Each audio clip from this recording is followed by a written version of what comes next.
Overload sand carrying bulkhead boat. Chamakpur नामक गांव में गार्गी करके एक जन रहता है। उसके पास रेती ढोने वाली नाव थी। नदी में जब बहुत ज्यादा बाढ़ आती थी तब और अच्छी क्वालिटी की रेती को चाहने वाले लोग गार्गी को एडवांस देने से बोट से नदी के बीच में जाकर रेती लाकर उसको बेचता था। ऐसे ही एक दिन गार्गी बोट से रेती लाकर किनारे पर आता है। तब उसके पास पटवारी करके एक व्यापारी आता है। वो देखकर पटवारी, गार्गी रेती की क्वालिटी तो अच्छी रहती है, पर तू रेट बहुत ज्यादा बता रहा है। वही ठीक नहीं लग रहा यार, मुझे भी बाहर बेचना पड़ता है और इतना रेट लोग खरीदेंगे क्या? कहता है तो गार्गी, भैया पेट्रोल का रेट, आदमियों की रोजी सब बढ़ गई है ना भैया। फिर भी नाव में ज्यादा ओवरलोड करके रेती ला रहा हूँ और मैं क्या करूँ भैया, इतनी मेहनत करके भी घर में पैसे बस नहीं हो रही है भैया। ऊपर से अभी मेरे पास लोग भी कम आने से कमाई भी कम हो गई है भैया। पटवारी, देख भाई, तू मेरा आदमी है इसलिए सच बता रहा हूँ। बाहर में लोग तेरे बारे में क्या बात कर रहे हैं पता है क्या? तूने शादी न करते हुए छोटे भाई और बहन की शादी पहले ही कर दिया, ऊपर से अपने घर में बिठाकर खिलाने के लिए हमारे से ज्यादा पैसा ले रहा है करके लोग बात कर रहे हैं। सोच ले, तेरे साथ तेरा भाई और जीजा भी कुछ काम किए तो, तेरे पास यहाँ नाव पर मदद किए तो नाव 24 घंटे चला सकते हैं, सबके साथ खुश रहेगा, घर में सब लोग बैठकर खा सकते हैं। और तू अकेला मेहनत किया तो कितना भी कमाए तो बस नहीं होगा, ऐसा कहता है।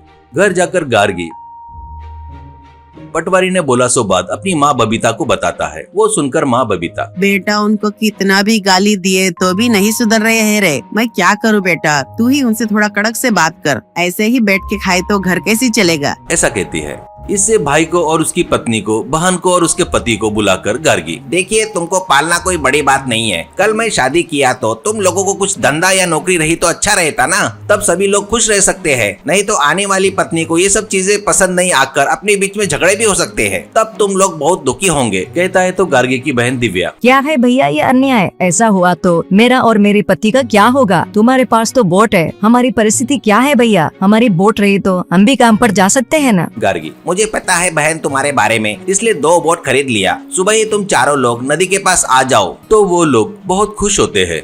उसके अगले दिन गार्गी का परिवार नदी के पास आता है।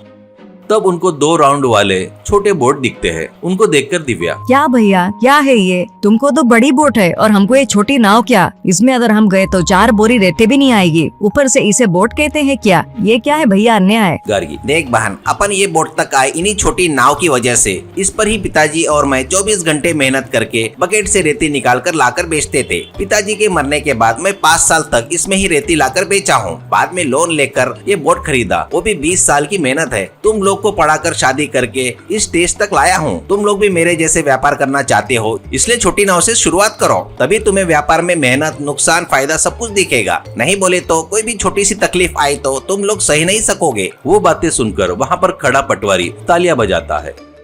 इससे वो लोग कुछ नहीं कर सकने के कारण उस राउंड छोटी नाव पर चढ़ते हैं। ऐसे थोड़ी दूर जाकर पानी में होल वाली बकेट डालकर रेती को ऊपर लाने के लिए खींचते हैं तो दोनों भी लोग वो भार संभाल नहीं पाने के कारण दिव्या का बैलेंस बिगड़ने से उस नाव में बैठे दोनों, दिव्या और उसका पति, पानी में गिर जाते हैं और डूबने लगते हैं। और डूबती हुई दिव्या, अरे बचाओ भैया बचाओ बचाओ, हम मर जाएंगे, हमको बचाओ रे कोई। जोर से चिल्लाने से तभी वहाँ पर आए गार्गी के बोट में उसके आदमी फटाफट पानी में कूदकर उनको बचाते हैं। उसके बाद किनारे पर आने के बाद गार्गी, कोई बात नहीं, पहला दिन है ना, मैं भी पहले दिन ऐसे ही डूबा था और 2-3 महीने ऐसे ही पानी में डूबते ऊपर आते रहे तो कोई न कोई आकर बचाते रहेगा। धीरे धीरे तुमको भी तैरने की आदत हो जाएगी, तब तुम लोग भी पानी में अंदर जाकर रेती लेकर आ सकते हो। ये राउंड छोटी नाव भी चलाने की आदत हो जाएगी, तैरने की भी आदत हो जाएगी। दिव्या, क्या 3-4 महीने ऐसे ही डूबते रहना क्या आदत हो जाएगी क्या? ऐसे ही रहे तो मरने की आदत होगी। अरे बाप रे, हमको ये काम नहीं चाहिए। हम जाकर हमारी पढ़ाई के हिसाब से नौकरी देख लेंगे रे बाबा। तेरे को नमस्ते और तेरा ये नाव को भी नमस्ते करके दिव्या और उसका पति वहाँ से भाग जाते हैं। वो देखकर किरण और उसकी पत्नी भी भाग जाते हैं। अब गार्गी से बबीता, जब तक चोट नहीं पड़ी भूत नहीं उतरा। अब तू रिलैक्स हो जा बेटा, अब वो लोग ही उनकी नौकरी ढूंढ लेंगे, तेरे आड़े बिल्कुल नहीं आएंगे। कहती है तो पटवारी, सबको नौकरी मिले तो हमारे लिए भी अच्छा है, क्योंकि गार्गी हमारे लिए रेती का रेट भी कम करेगा, मतलब बढ़िया है। कहने से तीनों लोग हंसते हैं। इसके कुछ दिनों बाद दिव्या और किरण लोगों को नौकरी मिल जाती है। गार्गी अच्छी लड़की देखकर शादी कर लेता है। उतना ही नहीं, पटवारी लोगों के लिए रेती का रेट भी कम कर देता है।